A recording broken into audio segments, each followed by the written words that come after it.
Xin Lan's research is part of NOAA's Global Greenhouse Gas Reference Network, which tracks levels of carbon dioxide, methane, nitrous oxide, and carbon monoxide in the atmosphere. And while her work focuses on methane, she said, to quote, avoid the worst impact of global warming, we should definitely do something on CO2.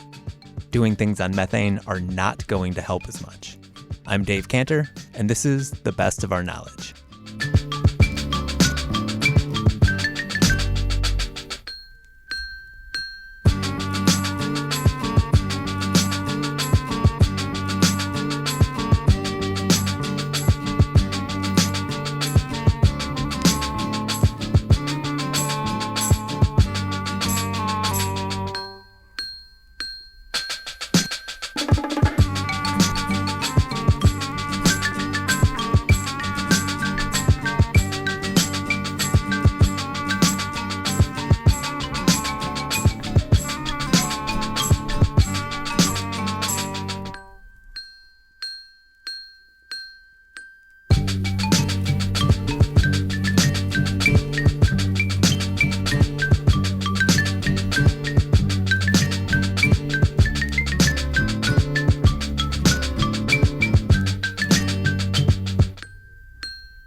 You are Xin Lan, research scientist with the National Oceanic and Atmospheric Administration, as well as the University of Colorado.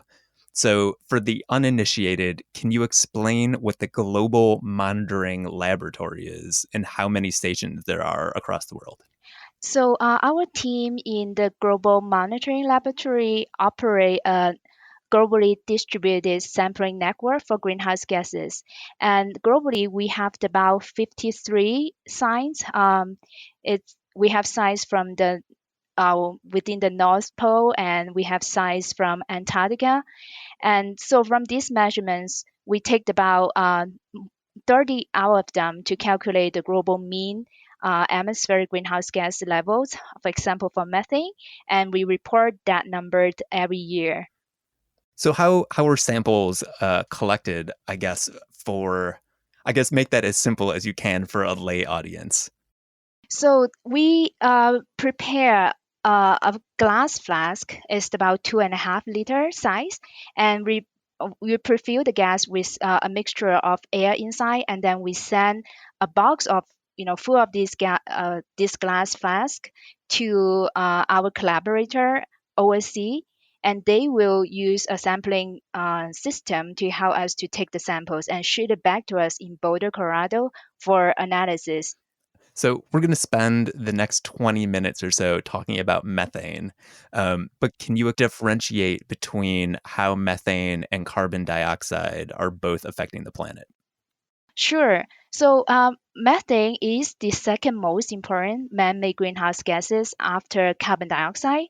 So they both are greenhouse gases that trap heat in the atmosphere and increase the global temperature.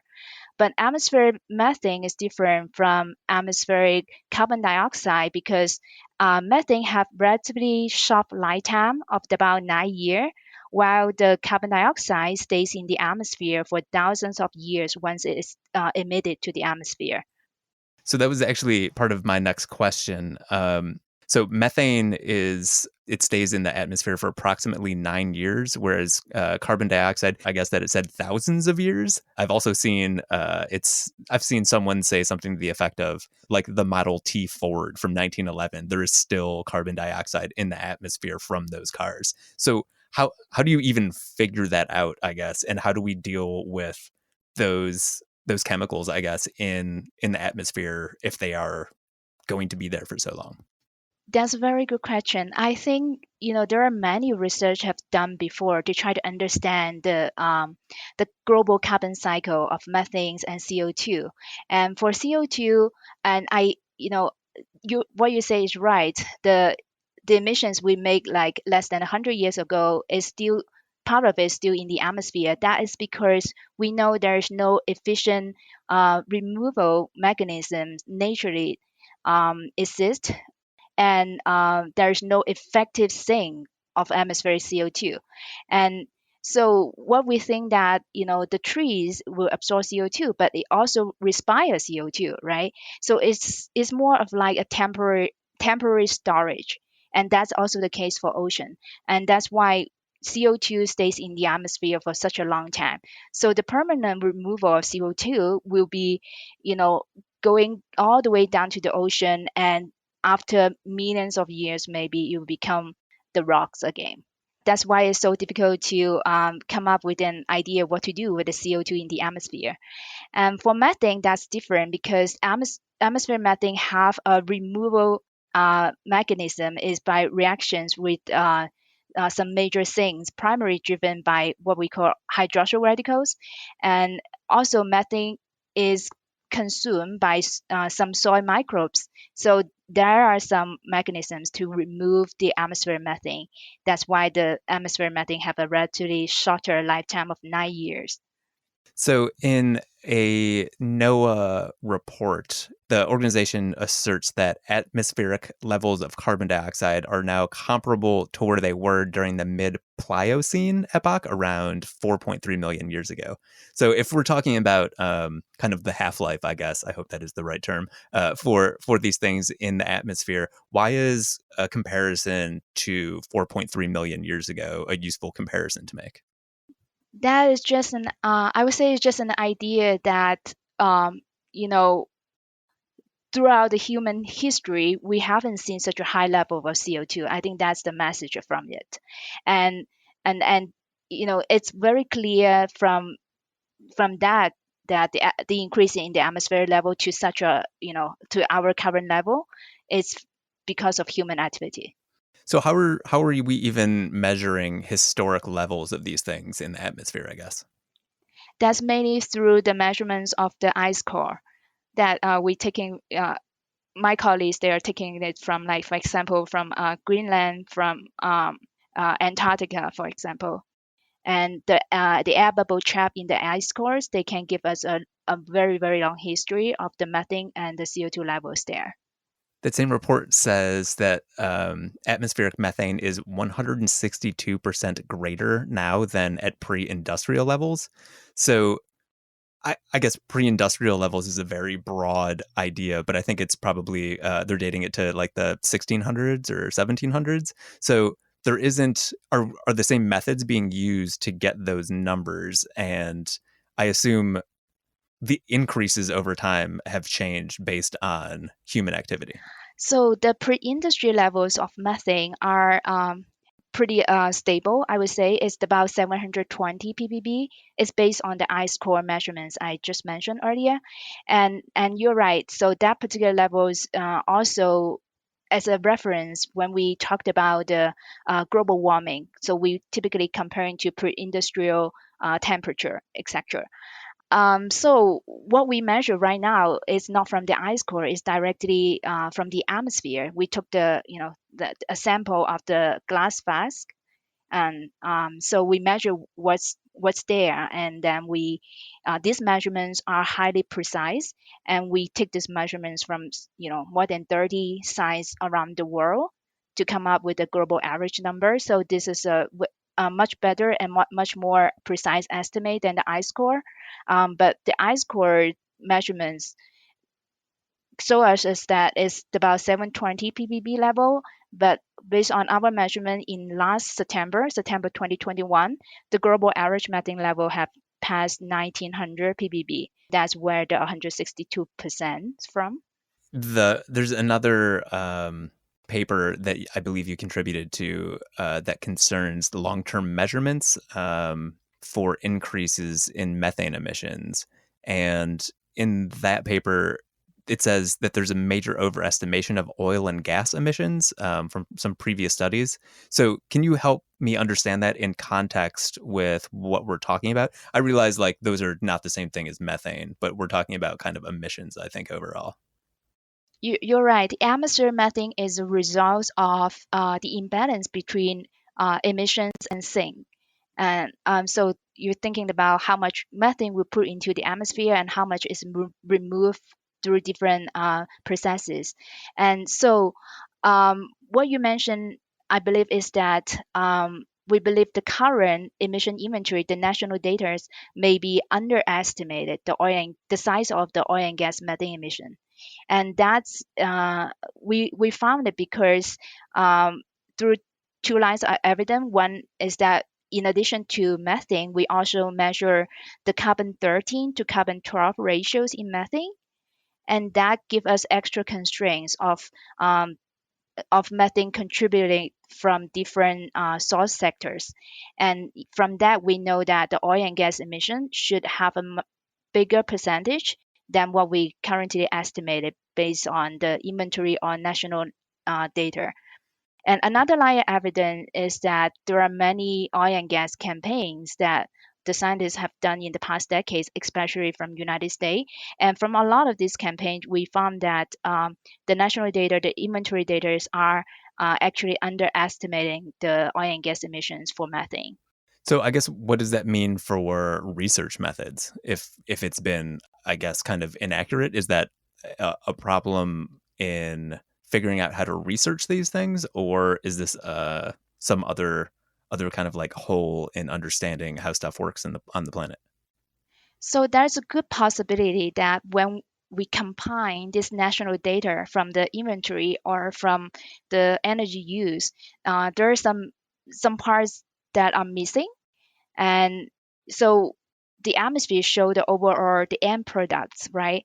So if the our base number are underestimated, we still can use the atmosphere numbers to try to correct it. So at some point, these two estimate, so one is the top down estimate from the atmosphere, the other is the bottom up estimate, should agree with each other. That will be the best case scenario, but that's not the case right now. Well, so how do you figure out what the missing piece is? I think some other scientist teams and a lot of scientists, they are actually working in the field. They take field study and to look into components by components, and that's how we figure out that through this field study, the combination of those components are actually bigger than the numbers from the national inventory. I think you're in Colorado. So what piece specifically of this research are you working on there, and how do you interact with scientists, I guess, across the world, or like as other parts of NOAA?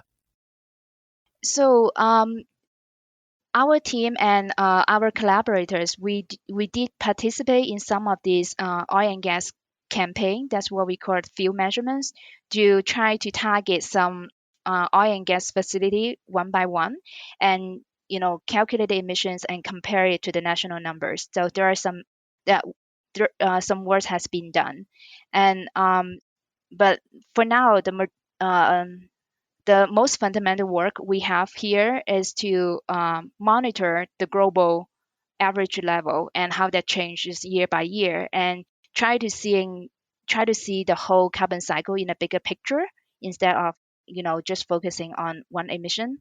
And we know that different components, different emissions of methane, they add up together, and and in addition to our knowledge of the methane removal mechanisms, it should end up with what we observe in the atmosphere.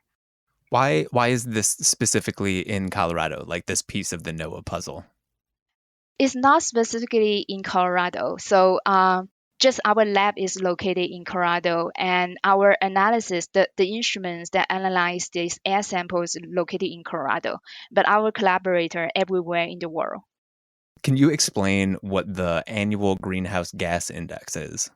So the annual greenhouse gas index is based on the another matrix called the radiative forcing.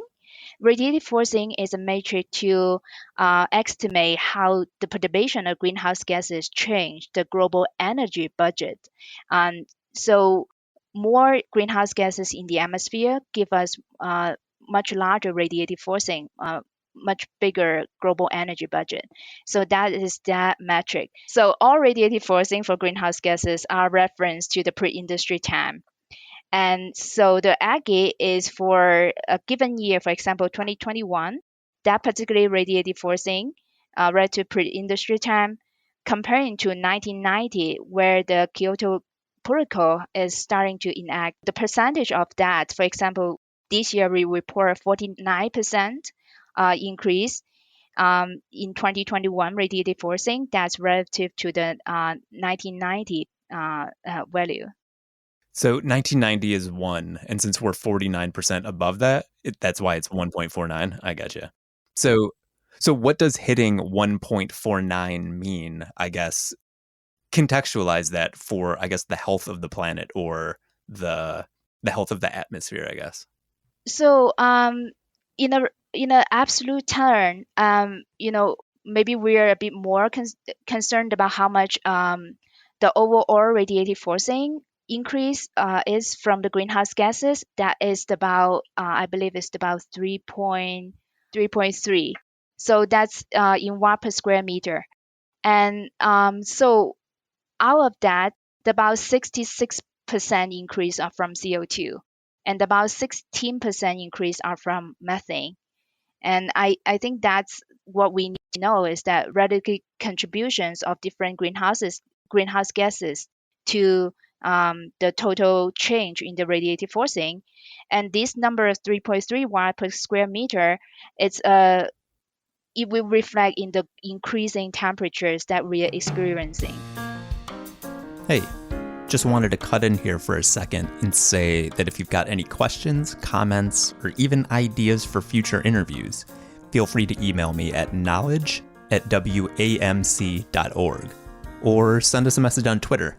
We're at tbookknowledge. That's TBOO knowledge.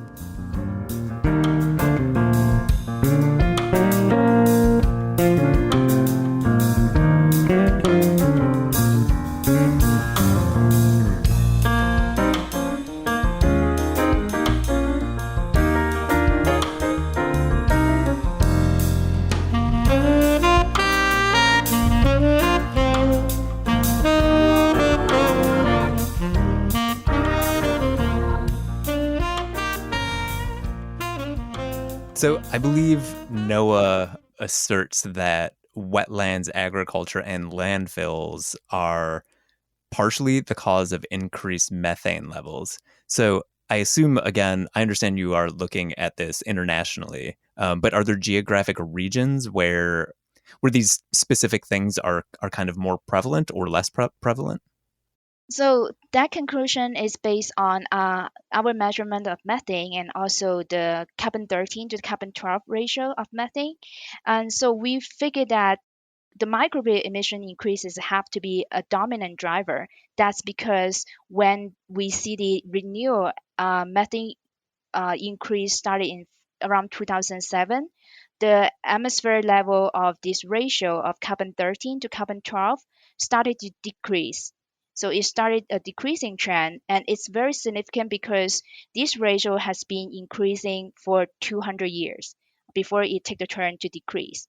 And so the increase of methane and decrease in this ratio give us the ideas that microbial emission is driving a majority of the change because microbial emission it tend to have a smaller ratio of carbon 13 to carbon 12 in their methane emission signature.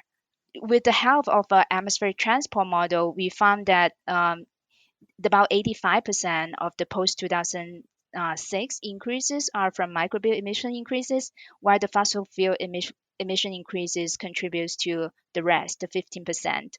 And for the 85% of increases from the microbial, about half of them are from the tropic, and which leads us to believe that that's also the place for a lot of the natural wetlands and other landfills and waste emissions are.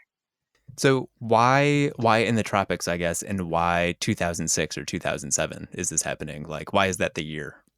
Yeah, that's a very interesting question. I don't think the scientific community have reached to a consensus as exactly why, but but we see from some precipitation, some rainfall records that around the 2007 time, a lot of the tropical regions, uh, the precipitation have increased after a long period of decrease or reduced amount of water of precipitation. So that might be the initiate the initial reasons for this change.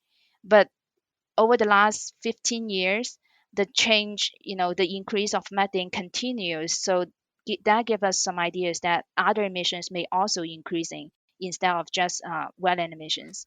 Well, so there's more rain in kind of tropical climates. So this is supposed to, I guess, create uh, a scenario where, like natural, like there's a breakdown of natural, like leaves and trees or whatever. And that is what is emitting the methane, right?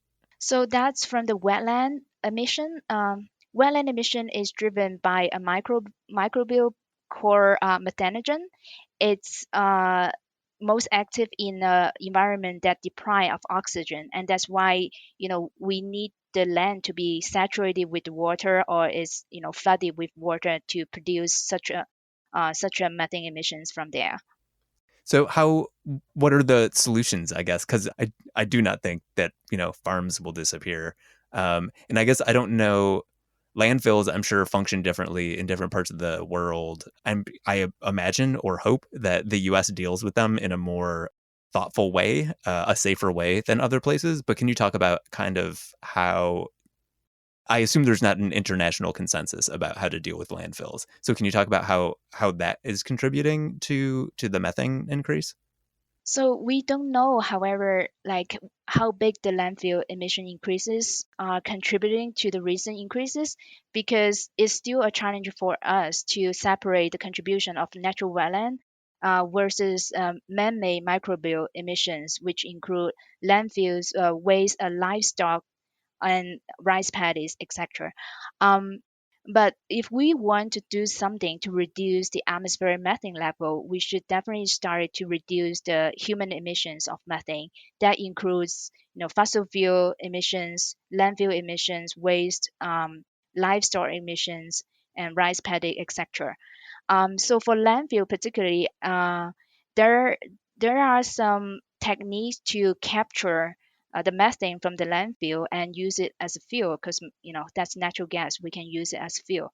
But different techniques may have quite different efficiency, so we don't know whether it's really very efficient to capture all the methanes from it. And another problem is that instead of applying this this technique on a landfill, I think most fundamental way would be change how we treat the waste. Instead of putting everything to the landfill, we can manage uh, how it decompose, to separate the trash better. Oh, so I mean that is beyond NOAA's purview. So has NOAA tried to engage other agencies, either in the U.S. or elsewhere, in discussions around that? Because I assume there's also probably a financial incentive for waste management companies to kind of deal with this differently. Our laboratory, I don't think we work directly with the those company. So the way we do it is that we investigate the carbon cycle science and then inform the public that what we learn from the carbon cycle science. So I mean, what we're kind of describing though is a feedback loop where the climate is changing and making the planet more susceptible to making more organisms and gases that are detrimental to the planet. Is that a fair assessment? So yeah, so what you described, the climate feedback, is something that our scientists are very concerning about. That's because since our systematic measurements started at 1983 for the global methane estimate, uh, we see the largest annual increase in 2020 and then followed by 2021. And this rapid increase in the atmosphere methane is kind of quite unexpected to us. And a few studies that already, start looking into the recent increases, they propose that wetland emission increases may have a large role in the last 2 years driven these increases. And if that is true, that could be an indication of climate feedback. And that's because since the pre-industry time, we're putting more and more greenhouse gases in the atmosphere, and that drives the global temperature up. And with the warming temperature, the wetland, the methanogens in the wetland will become more active, so um, produce more methane. And because of climate change, it also influences the precipitation patterns globally, and that can also cause more natural wetland methane emission. Methane is a greenhouse gas itself, so more methane in the atmosphere would just further make the globe even warmer. So you mentioned trying to capture methane, but it might not be financially feasible, I guess. Is it also a safety concern? Like it's flammable, correct? Like is there a good way to do that even if it because at some point we have to figure out, what the balance is between the money that people spend on saving the planet or not having a place to live, I guess. So I don't think I mentioned that capturing methane from landfill is just a wearable technique, but I don't know whether it's cost effective or the efficiency of that particular approach. So from my point of view, if we want to reduce methane in the atmosphere, the first step is actually to reduce emission, human emission. And For the case of fossil fuel methane emission, it's from the leak from the oil and gas activity, and that should be prevented because we're losing fuel, right? And so that should be cost effective to capture that part of preventing that emission from happening. And Dave, I think you are quite interesting in what we can do to reduce the atmospheric methane level. But one important thing I would like to add is that, in reducing the atmospheric methane level, if we really want to avoid the worst impact of the global warming, we should definitely do something on CO2 to reduce the CO2 emission. So if we don't do anything about CO2, and I'm afraid that just doing things on methane is not gonna help us much. Last one, and this is a question that I ask everyone. You are in academia. So, is there an interaction that you've had in the past with a teacher or a mentor that sticks out to you that kind of helped you find your way through science, I guess? Of course. I did my PhD study here, and so I have my PhD advisor. And even when I'm working right now here in NOAA Global Monitoring Laboratory, I have my scientific advisor. I have other advisors that help me, to do my science, to do my job better. Yeah, of course. That's all we've got for this edition of the show. I'm the host and producer of The Best of Our Knowledge, Dave Cantor, and our theme music, this and every week, is a track called Musical Chairs by LA producer Omid Valizadeh. A link to his SoundCloud page is in the show notes. You can find The Best of Our Knowledge online at wamc.org and on just about any app you can think of: Apple Podcasts, Spotify, and Pocket Casts. So go ahead, subscribe, and join us next week for another edition of The Best of Our Knowledge.